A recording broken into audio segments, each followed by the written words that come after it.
On the morning of Valentine's Day this year, when people were preparing to exchange gifts, a horror was unfolding at the Punjab National Bank. The bank detected a fraud of over 11,000 crore rupees, a fraud engineered by billionaire diamond trader Nirav Modi.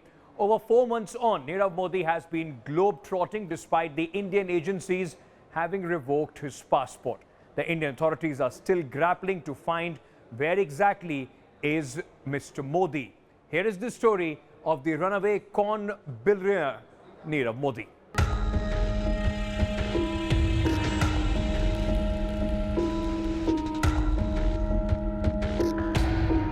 Nirav Modi has travelled across 3 continents since March 2018.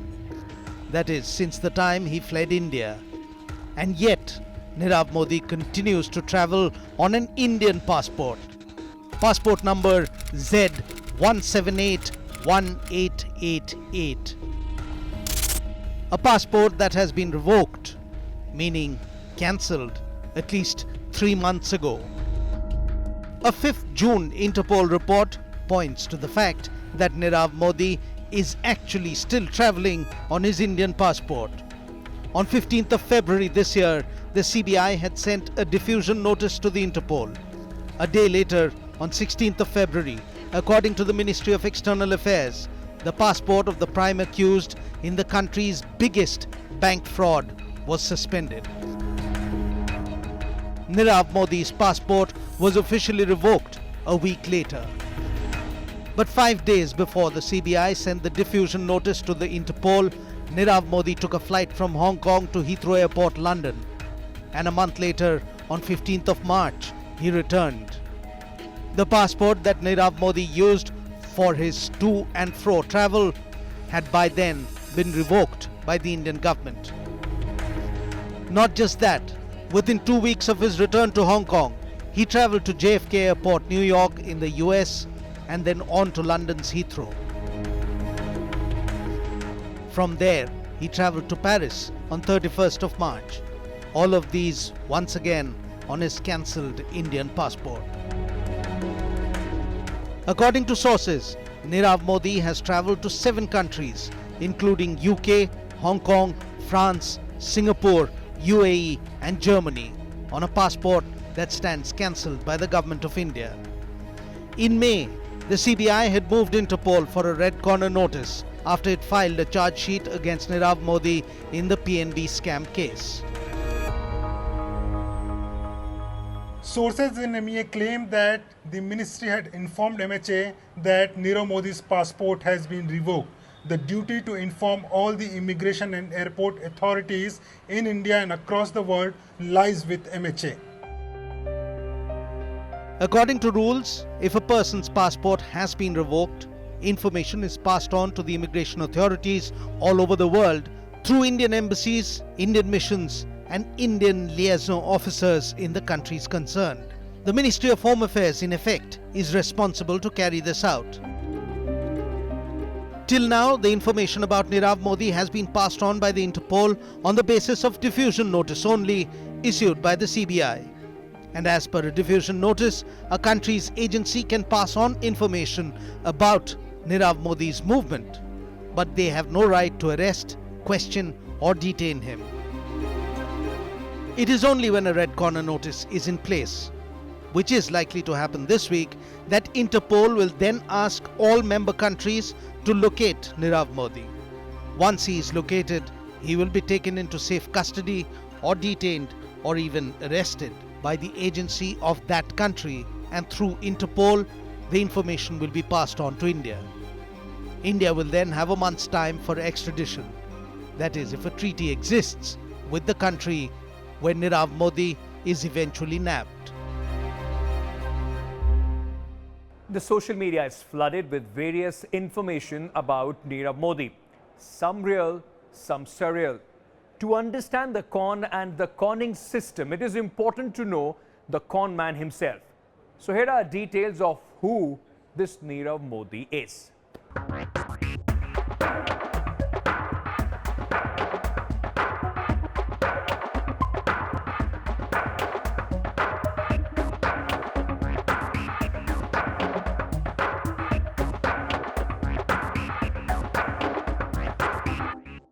Nirav Modi. I am the founder of the brand Nirav Modi. I'm a third generation diamantaire. Diamonds are in his DNA. Nirav Modi wowed the world with his exquisite diamond creations before showing us that what dazzles can also cut deep and draw blood. And I started working here 25 years ago and started the brand 5 years ago just to make the most exquisite jewelry. A third-generation jeweler from an illustrious diamond family that migrated to the world's diamond capital several years ago, Nirav Modi left Antwerp and returned to India to start his business under the guidance of his maternal uncle Mehul Choksi. Nirav made headlines when one of his necklaces got sold for a whopping $3.56 million at a Christie's auction in Hong Kong in 2010. The Golconda Lotus necklace featured a rare purplish-red hexagonal-shaped diamond surrounded by several pear-shaped diamonds of 2.6 carats each. With this stunner, Nirav became the first Indian jeweler to be featured on the cover of the Christie's catalogue. Another of his creations, the Reverie of Perfection, featuring 36 flawless white diamonds weighing a total of 88.88 carats, was sold at Sotheby's Hong Kong auction 2 years later. Soon, Nirav Modi's jewellery blazed a trail across the world's high streets to emerge as one of the most high-profile luxury brands. His pieces, which range from 5 lakh rupees to 50 crores, have adorned necklines of celebrities, inspiring the envy and awe of his peers.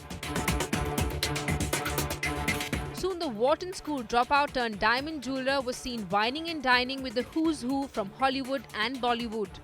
I never dreamed I'd be saying such foolish words, feeling like the luckiest girl in the world. Over the years, his distinctive designs have been promoted by the likes of Priyanka Chopra, Andrew Decono and Rosie Huntington-Whiteley. His creations have featured on the ramps of the London, New York and Paris fashion weeks. Nirav Modi featured in Forbes' India's Richest People list in 2016 with a net worth of $1.74 billion.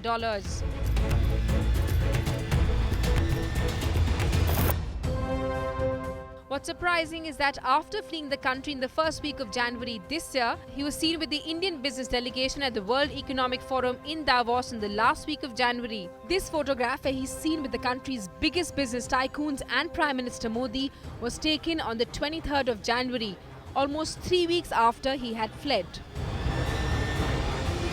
4 months since Nirav Modi's 11,000 crore rupee fraud was unearthed, the runaway diamantaire has travelled to 7 different countries on his revoked Indian passport. India Today tried to track down Nirav Modi, travelling to the destinations where he, his family and business interests lie. We reached to the closest members of his family, but Nirav remains elusive. I'm standing outside Nirav Modi's store on Madison Avenue in New York City, a store that until recently rivaled brands like Cartier, Chopin, Bottega Veneta and many others on this very same street. That store is now a pale image of its former glory days. It is empty. The only people inside are the security guard and the employees that are holding down the fort in the absence of the business owner. A couple of days ago, when I rang the doorbell to room 3601 here at the JW Marriott Essex House in New York City, the door was answered by a lady we assumed to be Mrs. Ami Modi. Though she did not divulge any information on Mr. Modi, she did confirm that Mr. Modi was not in the room at the time. Today was a very different story. I reached out to the hotel at multiple times and asked to speak to the guests in room 3601. There was nobody registered against that room.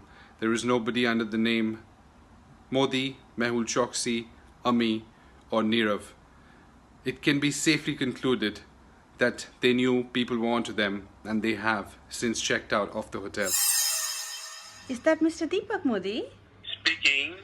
Hello, Mr. Deepak Modi. My name is Lavina Tandon.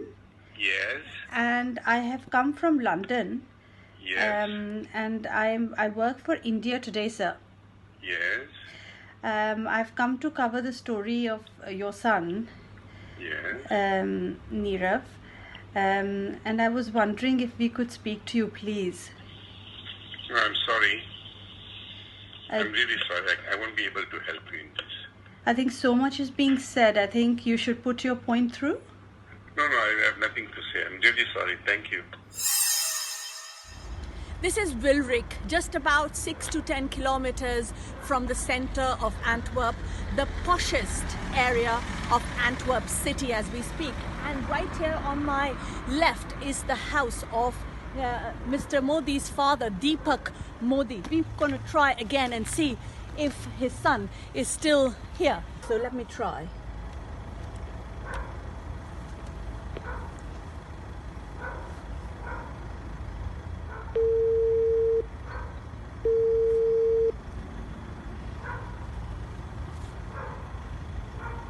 I've just rung the bell. Let's see. Hello? Yes. Hi. Am I speaking to Mrs. Modi? Yes. नमस्कार Mrs Modi. नमस्ते. मैं आपसे बात कर सकती हूँ थोड़ी सी देर के लिए please? I'm sorry, I'm very busy. Thank you very much. I appreciate. And thank you. Is Nirav here? No. Okay. Just for a little bit, ma'am, please. Thank you very much. I really appreciate. Please, thank you very much. Ma'am. Thank you. Bye-bye. Bye. Thank you. So, of course, as the mother now I have just spoken to, and we spoke to the father, both have categorically said no, they would not like to talk, and we don't know whether Nirav Modi is here or not. So the search for him, of course, continues, but at the same time, to the whole point of trying to speak to him, no one from the family is ready to speak. Let me just speak to some people who work here and have been diamond merchants, and one of them is Mr. Ramesh Mehta. Ramesh Mehta ji, do you know if Mr. Nirav Modi is here? Have you seen him? Because you say that it's a very close-knit community here of diamond merchants. जो नीरव मोदी यहाँ पे रहते तो हमें तो बहुत जल्दी से पता चल जाता, और वो यहाँ पे है ही नहीं, क्योंकि 500 offices, nobody knows the deal. We like to meet if he is here. And we are tracking the whereabouts of the man behind possibly the biggest bank scam in India, Nirav Modi. We are at Marina Bay Sands, and Nirav Modi has this massive store here which opened in September 2017, and since then it has been an attraction for MBS. We try to speak to the staff here at the store and ask them if they've heard anything from the owners, any directions that they've got, or any other investigations that has taken place, but according to them, they have heard nothing, and for them it's business as usual. We are in Hong Kong, and as you can see behind me, this is Nirav Modi's most probably only running showroom in Hong Kong. The Indian government suspects that Nirav Modi might be in Hong Kong and he might be running his business from here, and that is the reason why the government has requested the Hong Kong authorities to make a provisional arrest for Nirav Modi. But it looks like that the noose around Nirav Modi's neck is tightening, because Nirav Modi's businesses are now closing down. After India, now it looks like even Hong Kong's business is going to close down. While tracking down Nirav Modi, it is also important to track down his money trail, because that is the crucial part of Nirav Modi's transactions with the banks. Now, as per our information, the first beneficiaries of Nirav Modi's fraudulent LOUs are the companies like Sino Traders. And the address of Sino Traders, which was given in the papers as per the investigating agencies, is the building just behind me, that is the World Trust Tower in Hong Kong. Now, the office address says that it's on the 13th floor of World Trust Tower. We went on the 13th floor, and what we get to know is that the company is not there anymore. They have moved out just 6 months before. All right, with that, we are slipping into a very short break on this special program. On the other side, the long list of other billionaire conmen.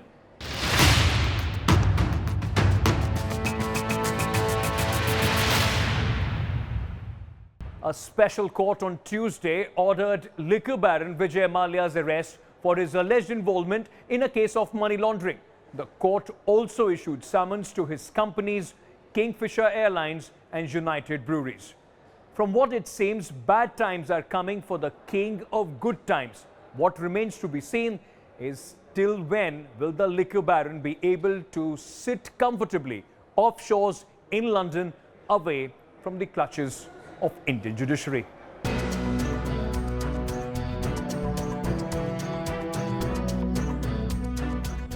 An enforcement directorate charge sheet into fugitive tycoon Vijay Mallya's mega bank loot exposes how the liquor baron used loan money for personal luxury.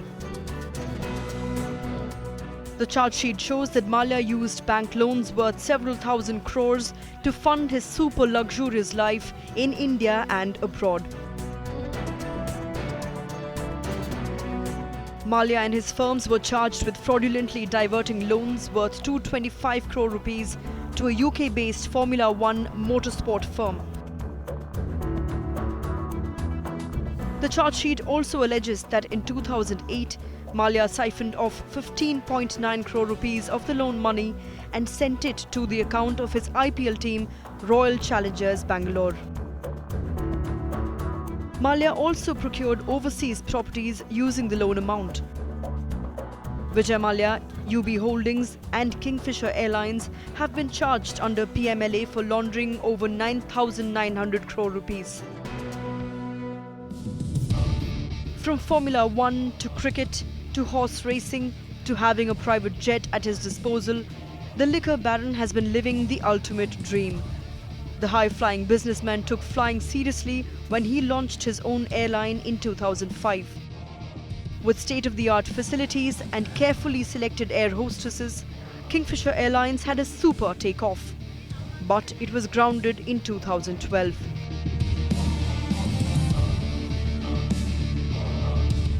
Despite political connections and the status of a Rajya Sabha MP, Mallya's dream to fly high came crashing when his airline reported staggering losses year after year. Back-to-back notices from banks and airports to pay dues and protests by employees against non-payment of salaries didn't deter the lifestyle of the king of good times. Has got money for IPL, for Kingfisher calendar, for Formula One cars, but he doesn't have money to pay to his hard-earned employees. Mallya kept investing in his IPL team, the Royal Challengers Bangalore, while banks declared his firm as a non-performing asset. In 2016, around 17 banks approached the Supreme Court to extract around 9,000 crore rupees from Mallya's companies, while he sneaked out of the country and settled himself comfortably in his London mansion. Lalit Modi is accused of committing a fraud of about 4,000 crore rupees. He is the man who started the IPL in India. He also is the person who got entangled in a money laundering game, which later turned out to be too dangerous for him and his supporters. He now lives in an upscale flat in London and from time to time pokes on the BCCI with toxic comments, sometimes through television interviews and sometimes through Twitter.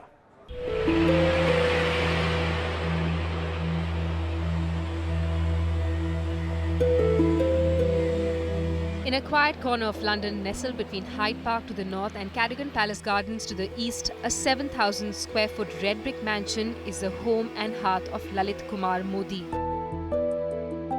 Wanted for questioning back home for a slew of charges ranging from alleged financial misappropriation to foreign exchange violations, Modi has been sitting in this haven, biding his time, licking his wounds, plotting the next assault on our senses, sometimes through TV interviews and sometimes through Twitter.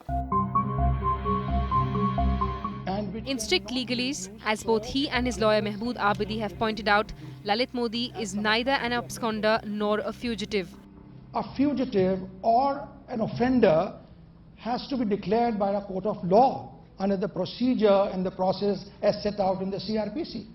May I ask these people who are very fond of saying the country wants to know, I want to know from you which court has declared Mr. Lalit Modi an offender. Please clarify this. Has there been any proceeding against him in any court of law which has declared him an offender? He is not an offender. He is staying with knowledge of everybody in UK by following the due process of UK immigration laws. But these labels have come to describe Lalit Modi ever since his disappearance from Indian shores on the 12th of May 2010, barely 3 weeks after the third edition of the IPL had ended. Modi claimed he was going to England on a holiday, even as the raids and inquiries by both the Income Tax Department and the Enforcement Directorate had begun. I have appeared in every case. You have had 8 show cause notices given to you. You have not appeared in those. Says one. Give me 1 second. August 2010. I think you're again mistaken when you say I have not appeared. I may not have appeared physically. I've appeared through my lawyers and by written affidavits which have been used by the different agencies. I have appeared across every agency, by the way. I've appeared in every court, and by the way, I have won in every court. He had even faced 2 rounds of questioning by a joint ED and IT team on the 21st and 22nd of April 2010 on charges of monetary impropriety. As the heat increased and charges mounted, Modi's holiday kept getting extended until it morphed into a permanent move. My point is very clear that I am not returning back for security concern. In September 2013, a BCCI disciplinary committee manned by now Finance Minister Arun Jaitley and then Congress Minister Jyotiraditya Scindia, among others, found Modi guilty on 8 counts, including financial irregularities, misconduct, indiscipline and actions detrimental to the interests of the BCCI.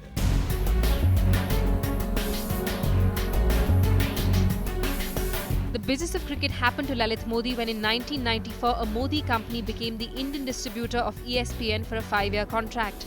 However, things did not work out as planned. ESPN took Modi to court for money matters.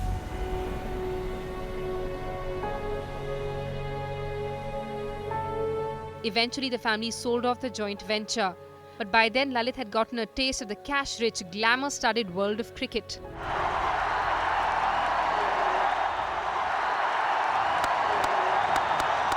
Got him, yes!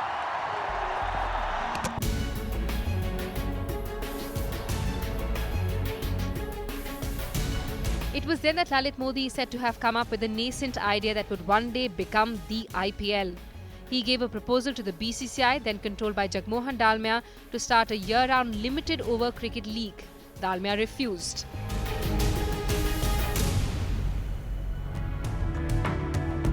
Lalit Modi created a juggernaut that straddled the world of cricket and entertainment, traditionally the 2 big money spinners in the public domain.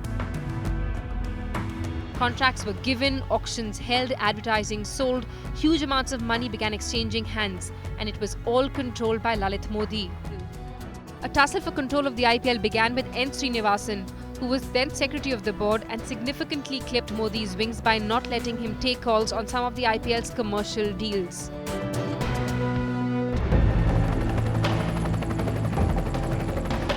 Soon after Rajay was displaced in Rajasthan, Modi lost the election for the Rajasthan Cricket Association because a coup was engineered overnight by the new Congress government in the state.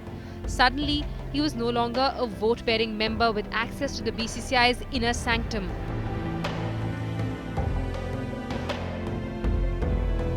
When he lost a second time in 2010 with the IPL running on its own steam by then, he became dispensable. All of Modi's friends in the cricket world quickly pulled away, at least publicly. His political and celebrity connections may remain, but the charges against him, his penchant to shoot off his mouth, and his garishness started militating against any public display of support. That's all that we could pack in this special program. News and updates continue on India Today. Thank you so much for being with us.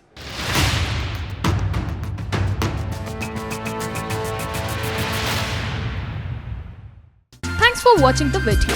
For more such news and updates, please like, share and subscribe to India Today. Also check out our other great videos from our channel. We know you will love to.